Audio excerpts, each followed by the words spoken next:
Hola mi hermano, bienvenido seas a este programa. Ya lo hemos realizado acerca de la doctrina secreta. ¡Ay, qué padre es esto! Hermano, te doy la bienvenida. Si eres nuevo a este programa, bienvenido seas. Si eres nuevo a este canal, bienvenido seas. Te invito a que te suscribas a este canal para formar y seguir siendo parte de esta casa de ayuda espiritual. Además, ya puedes unirte ahora como miembro. Mi hermano, gracias por haber llegado con nosotros. Te invito a que me regales un like.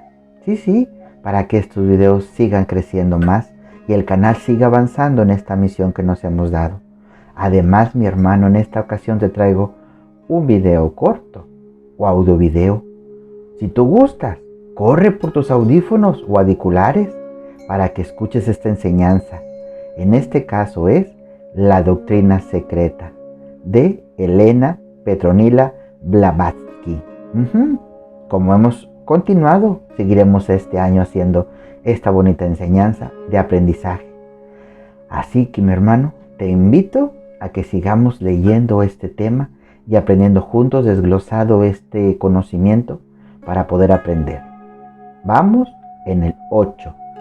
La forma de una existencia sin límites, infinita, sin causa, se extendía sola en un sueño, sin sueño, y la vida palpitaba, inconsciente en el espacio universal, en toda extensión de aquella omnipresencia que percibe el ojo abierto del Dhamma.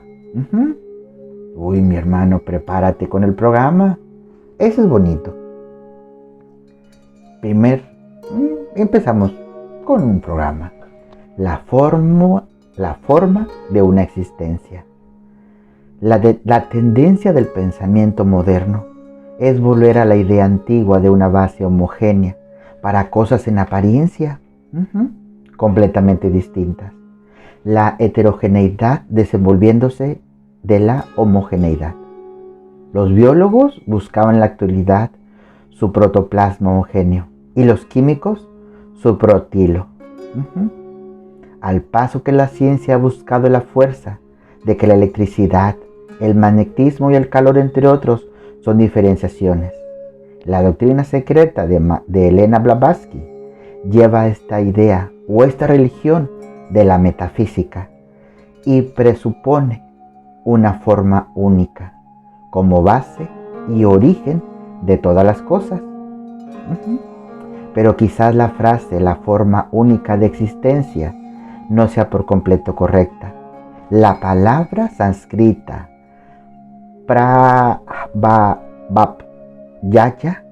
que se llama en sánscrito a aquello de lo cual todo se origina y en lo cual todas las cosas se resuelven al final del ciclo de la existencia. Hermanito mío, si digo una palabra que es en forma hindú incorrecta, bueno, trata de entenderme. No nací en hindú, soy mexicano. El lugar, o más bien el plano, de donde se originan todas las cosas y en donde tiene lugar la resolución de las mismas cosas. Como dice un comentador, no es la madre del mundo. Traduce Wilson. El Vishnu Purana es uno de los Puranas que son textos religiosos hinduistas. Se considera uno de los Puranas más importantes y se le ha dado el nombre de joya de los Puranas. En el hinduismo, los Puranas son un género de literatura escrita en la India, diferente a la literatura de los Vedas más antiguos. Recuerda, mi hermano, si en todo este video existen cosas que tú no conoces y que se me pasan a mí platicártelas, investígalas. Recuerda que hemos hecho el autodescubrimiento, el autoanálisis y la autocomprensión de estos temas de reflexión de conciencia para abordar los temas del mundo espiritual, que es lo que la hermana Elena Blavatsky nos comenta. ¿Seguimos? Porque Hakda Yoni, como muestra Fidewetzahal, es más bien la madre del mundo o la matriz del mundo, la causa material del mundo. Los comentarios puránicos nos explican por Karana, que es la causa, pero la filosofía esotérica lo hace por el espíritu ideal de aquella causa. ¿Sí? Es un estado secundario. Él es Esvahavat. ¿Qué es el Esvahavat? Es una palabra sánscrita, que es el término que explica por los orientalistas en sentido de la sustancia plástica, lo cual una definición inexacta. El Vahat es la materia y sustancia del mundo, o más bien aquella que está detrás de ella, el espíritu y la esencia de la sustancia. Vean, mis hermanos, que a pesar del tiempo, en muchas culturas se habla del espíritu, del mundo espiritual. No he podido yo ponerles a todos ustedes que es el espiritismo espiritualista, sino el mundo espiritual. ¿Sí? El nombre en cuestión viene de Subhava, y esto está compuesto de 3 palabras: su bueno, perfecto, puro y hermoso. Esva, mismo, propio, idéntico. Uno o sí mismo, y baja, ser o estado de ser. Del procede la naturaleza, y a él todo. Vuelve al final de los ciclos de la vida. En lo que es la esotería es llamado padre y madre, y es la esencia plástica de la materia, la esencia plástica que lleva el universo, raíz de todas las cosas. Es por eso, por decirlo así, mi hermano, el aspecto concreto, buídico, de la abstracción denominada Mula Prakriti. En la filosofía de la India es la esencia mística, la raíz plástica, la naturaleza física, la filosofía budista, que es la eterna causa y el efecto omnipresente y sin embargo abstracta. La esencia plástica existe por sí misma y la raíz de todas las cosas. Considera en el mismo doble sentido que el vedantino considera su Parabraham y Mulaprakriti. Uno, bajo 2 aspectos. Parece la verdad extraordinario, ¿verdad?, encontrar grandes sabios en este mundo, pero sabios especulados acerca de la posibilidad de que la Vedanta y especialmente el Uttaramasa haya sido sugeridos por las enseñanzas de los budistas, mientras por el contrario, el budismo, la enseñanza de Gautama, el Buda, fueron las segurísimas y por completo eficaces sobre principios de la doctrina secreta, que intentamos esbordar siquiera esa parte sobre el cual se apoyan también los Upanishad. ¿Qué es eso? Se conoce como Upanishad a uno de los 200 libros sagrados budistas escritos en idioma sánscrito, de los cuales los antiguos y representados datarían aproximadamente entre los 8000 y 400 años antes de Cristo. ¿Sí? Hermanos, en este caso del gran Buda, yo en mi conocimiento del mundo espiritual acerca de Gautama, Siddhartha Gautama, el Buda, existía del Buda la palabra iluminado, el ser supremo, pero para mí en ese momento hubieron dos Budas. Uno, que es la representación que a veces todos nos hemos encontrado del Buda. El segundo Buda es Gautama, Siddhartha Gautama. Fue una persona que a través de su enseñanza, de su vida cotidiana que vivió, logró enseñar. Por eso se dice el río. Él cruzaba a personas de un lado de un río a otro. Y ahí es cuando enseñaba y platicaba con esas personas que querían cruzar el río. Y de ahí fue creciendo mucho su conocimiento. Llegó su momento donde un amigo de él estaba ahí, porque ese amigo siguió al otro Buda, al otro iluminado. Se confunden mucho los 2 Budas en la historia ahora de Siddhartha Gautama, pero sí hubieron dos iluminados. Pero el más iluminado que llegó a dejar tanta enseñanza se llamó Siddhartha Gautama. Ujú. Cuando él falleció cerca de dos árboles gemelos, árboles idénticos, muy similares, que pusieron los árboles gemelos. Eso, sí, es lo que yo puedo saber de lo que es Siddhartha Gautama. Y no se sabe la fecha que él murió o él nació, pero en el último domingo, creo, o el último fin de semana de mayo, se celebra al Buda, al Siddhartha Gautama. Miren que a mí me gusta mucho esa historia y lo he visto a través de mi enseñanza del mundo espiritual, lo he comprendido. Y además leí un libro de los iniciados en el mundo y venía el Siddhartha Gautama. Y es un poco importante el poder saber la verdadera historia de Siddhartha Gautama, que al parecer él junto con otra persona pudieron descubrir el Kama Sutra, ¿eh? ¿Sabían eso? Es algo importante. Chéquenle. Historias. Seguimos ya por último.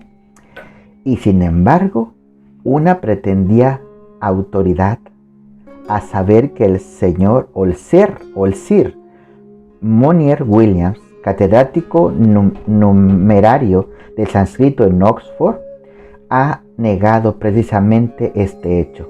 He aquí lo que enseña en el auditorio el 4 de junio de 1888 en su discurso anual ante el Instituto Victoria de la Gran Bretaña, que dice: en su origen el budismo se opone a todo lo ascético solitario para alcanzar las sublimes alturas del conocimiento.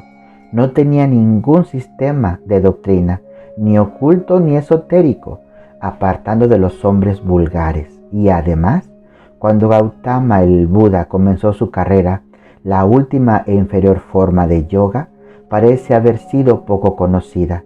Y luego, contradiciéndose a sí mismo, el sabio conferencista dice enseguida en su auditorio: sabemos por el Lalita Vistara.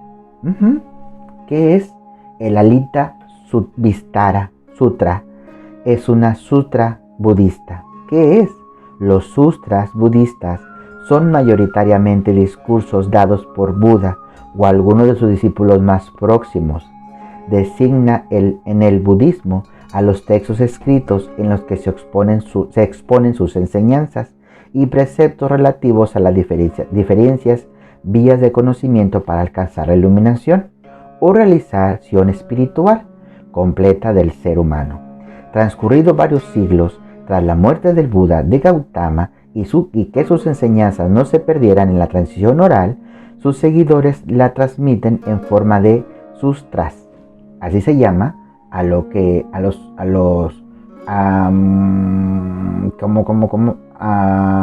textos escritos a través de sus discípulos de Gautama. Recuerden como yo les platiqué, mire, el hermano Gautama es lo que realizó a través de la gente que lo escuchaba cuando pasaba el río o que estaba en las orillas del río. Él daba pláticas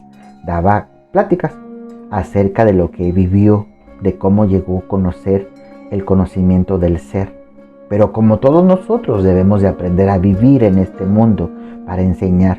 También se dice que el Maestro Jesús tuvo 7 pruebas, 7 enseñanzas. Miren, cosas importantes saber. Ok, seguimos. La tradición del Mahayana, en el que se cuenta la historia del Buda Gautama desde el tiempo de su descenso de Tushita, esto es, la de su encarnación como Siddhartha Gautama, hasta su primer sermón en el Parque de los Venados en Benares. El término Lalitasitara ha sido traducido como la obra completa o la obra amplia, haciendo referencia a que, conforme al punto de vista del Mahayana, la última encarnación del Buda fue una representación o exposición realizada para el beneficio de los seres de este mundo. ¡Wow! Esto es súper importante, ¿eh? Que las diversas formas de tortura corporal, de propia maceración y de austeridad eran comunes en tiempo de Gautama. Pero el orador parece desconocer por completo que esta especie de tortura y de propia maceración es precisamente la forma interior del yoga, el Hatha Yoga, la cual era poco conocida y sin embargo tan común en el tiempo de Gautama. Se dice, fíjense mis hermanos, les voy a contar algo. Cuando yo tenía 18 años, ahorita tengo 20, me gusta mucho dar yoga. Así como me vean, pues trato de volver a tener el cuerpecito que tenía antes para hacer yoga. Pero más que hacer, me gustaba enseñar.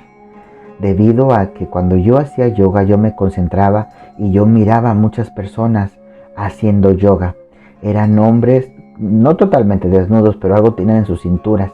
Ellos hacían yogas, pero hacían posiciones de yoga, pero cada posición era un tiempo de meditación para ellos concentrarse en el ser, que era tener el cuerpo ocupado en una posición estable o rígida para poder el cerebro tranquilizarse y a su vez estar en el espacio, dentro de ellos mismos, en el conocimiento del ser profundo.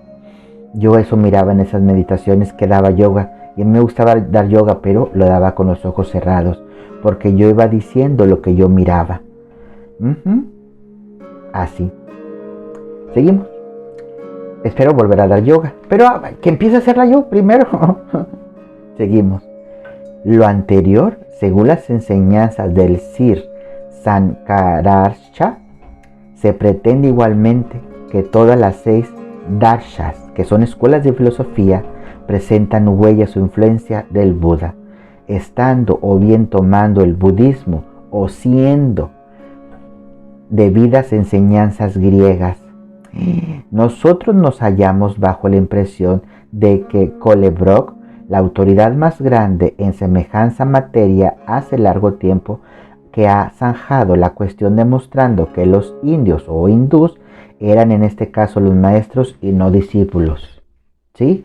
De lo que era la temática de la enseñanza del Buda, que en este caso de Gautama. Recuerda lo que yo les platiqué de lo que yo sé del mundo espiritual acerca de Gautama.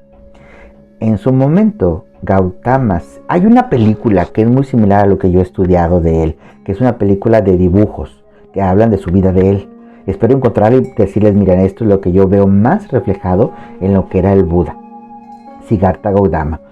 Siddhartha Gautama, sí es correcto, sale de su casa y se va a vivir, a conocer la vida, pero se va junto con un amigo que salieron juntos y los dos caminan muchas etapas. Siddhartha Gautama, me acuerdo que llega a un lugar donde eran unas personas que no comían carne, eran vegetarianos, pero él se empezó a adelgazar mucho y dijo, no, el cuerpo necesita proteínas y vitaminas y carbohidratos, así que decidió alejarse de esa ideología o filosofía y decidió salirse. Y también se salió su amigo y así estuvieron pasando por mucho tipo de conocimiento hasta que encontraron a un Buda, a un iluminado. Pero el amigo se fue con él y Buda decidió seguir su camino porque dijo, este Buda no me late lo que dice. Es una ideología que se cierra, que se basa en esto. Y ya él decidió salirse solo y seguir su camino. Y su amigo decidió él acompañar a lo que conocían como el Buda. Siddhartha siguió su camino. Inclusive Siddhartha llegó a un lugar donde conoció a una mujer y ahí empezó a hacer en lo que es el Kama Sutra. Él también investigó todo eso. Se dice eso, que eso es lo que la ideología del budista. Tantas posiciones en ese caso, pero que llevaban al éxtasis del cuerpo humano para poder emprender el amor, el estar un cuerpo positivo con un cuerpo negativo. Los polos opuestos se atraen, hombre y mujer. En este caso es lo que él nos enseñó, más tantas cosas que nos enseñó, pero ahí llegó. De repente él llega, ya por último, ya lo último que yo sé, sale de esa mujer, de ese pueblo donde estaba, porque lo pusieron como alguien súper importante, porque era cercano a alguien, a esa mujer. Lo llenaron de joyas, de riquezas, cuando él decidió ya irse. Él se va y llega a las orillas de un río, donde había una persona que cruzaba a las personas de orilla a río, de orilla a orilla, en ese río. Entonces a ese hombre le gustaba mucho hablar cosas bonitas. Y Gautama también empezó a platicar cosas de lo que él había aprendido en su vida y lo que había conocido. Él meditaba, sí meditaba cerca de un árbol. Él le gustaba mucho estar con los árboles. Es lo que yo he podido ver del mundo espiritual acerca del Buda, de Siddhartha Gautama. Entonces, él estaba ahí y le encantó la naturaleza, le encantó el lugar. Y empezó a ayudar a ese anciano a cruzar gente. Y cuando cruzaba gente empezó a platicar. Y platicaba y platicaba. Y empezó a llenarse de mucha gente que quería escucharlo hablar lo que él decía. Y ahí empezó la historia de Siddhartha Gautama. Cuando de repente su amigo escucha que en las orillas de un río se encontraba una persona que hablaba muy bien temas del mundo espiritual, temas de la vida, él decidió ir a ver. Y qué sorpresa, encuentra a su amigo. Y gracias a eso, a ese amigo de Siddhartha, él empezó a decir, yo quiero que la gente siga, así que yo voy a ir a decir quién eres y decir qué es lo que haces y qué es lo que dices para que venga más gente. Y ahí cuando empezó Siddhartha Gautama. Y así empezó a tener muchos discípulos, donde la gente se quedaba con él a vivir para escuchar lo que él decía. Tantas cosas que tenemos acerca del Buda. Y en este caso existen escuelas de filosofía en la India. Yo me acuerdo que antes hubo Antes ellos hablan de que la India era desde la India hasta Egipto, ¿sí? Entonces hubo una guerra de las religiones, algo así empezó a hacer. Y ya empezaron a quitar muchas cosas. Por eso el Buda fue agarrado en muchas partes, porque de allá llegaba. La India era algo muy grande en ese momento. Linealmente no sé exactamente fechas y toda esa historia, lo sé solo porque lo que he leído del mundo espiritual acerca del Buda. Y a mí me encanta ese tipo de tema. Por eso en el logotipo del canal de la ayuda espiritual se ve Shiva, en representación a mi creencia en lo que es Siddhartha Gautama, que es el mundo. Shiva se reconoce como el creador y el destructor de todo, y la cruz que todos cargamos. La cruz de la vida que todo carga. El mundo carga su propia cruz, que son todos nosotros como seres humanos. Me encanta a mí ese tema, por eso el logotipo de la casa espiritual es un círculo que es un mundo donde se encuentra Shiva y ahí la cruz de Cristo. Pero es una cruz que es la llave espiritual. Mi hermano, yo quería hacer esto de manera audiolibro, que tú lo escucharas, pero lo puedes escuchar. Toma tus audífonos y escúchalo. Pero me encantó estar aquí sentado con todos ustedes para escuchar esto. Y cada semana tendremos un videíto más de lo que es esta doctrina secreta de Elena Blavatsky, que es tratar de poder aprender y desglobar los temas que se habla esa doctrina para empezar a entender y aprender todos juntos. Y ese también es un regalo que le hago a mis hermanos de la casa espiritual para que podamos entender un poco más. La doctrina de Elena Blavatsky habla del mundo espiritual y habla cómo el ser humano, a través de muchas religiones, de muchas filosofías, llevan en la creencia de la existencia que existe un alma, que existen los espíritus y que hay vida después de la muerte, que se llama la vida espiritual, y que muchas religiones lo han podido decir. Y en mucho tiempo, desde el momento de la creación del hombre, existen los espíritus y existe el mundo espiritual. Por eso he querido seguir con estas clases, con estas prácticas, con esta enseñanza de lo que es de lo que nos dejó la doctrina secreta de Elena Blavatsky. Así que te invito a que sigamos viendo cada miércoles esta doctrina para poder aprender más. Mira, me siento muy a gusto y muy contento de estar aquí. Estoy oriondo. Pero yo me tengo que despedir. Te veo próximamente en otro video. Adiós. Hermano, gracias por haberte suscrito a este canal. Tenemos videos en vivo para poderte ayudar en temas relacionados con el mundo espiritual. Tenemos las cátedras, las comunicaciones. Y recuerda que además de suscribirte, ahora puedes formar parte de esta comunidad como miembro. También esa opción donde hay videos para poderte ayudar a crecer y a desarrollar con la práctica. Gracias, mi hermano. Adiós.